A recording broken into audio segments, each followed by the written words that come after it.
Ça vous perturbe peut-être dans votre vie au quotidien? On parle plus de la chanson, on parle du bruit, du bruit au travail. 67%. Vous êtes 67% à penser qu'il vous dérange, en tous les cas, au boulot. C'est l'Agence très sérieuse européenne pour la sécurité et la santé au travail qui publie ce chiffre assez inquiétant.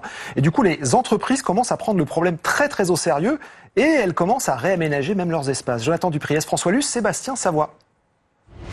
Au travail, il ne vous quitte jamais. Le bruit ambiant de vos collègues. À la Défense, les salariés n'échappent pas à la règle. Tous ont des anecdotes dans leurs open space.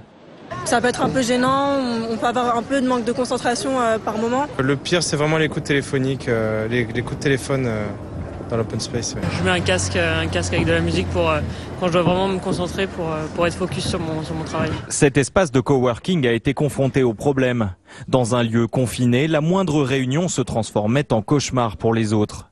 Jennifer, la gérante, a donc fait installer des panneaux au plafond.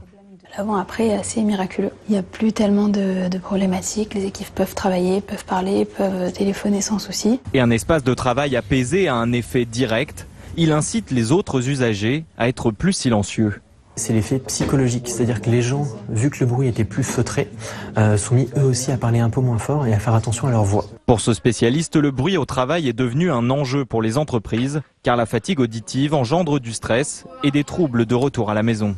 Augmentation du rythme cardiaque, ça peut être aussi les problèmes de sommeil. Les gens sont tellement épuisés, fatigués que ça retentit aussi sur leur vie après le travail. Travailler dans un milieu calme, pas forcément silencieux, mais calme, ça leur permet d'être beaucoup plus reposés. En France, plus de 3 millions de salariés sont exposés de manière prolongée à des niveaux sonores de plus de 80 décibels, c'est-à-dire à des niveaux de bruit potentiellement nocifs.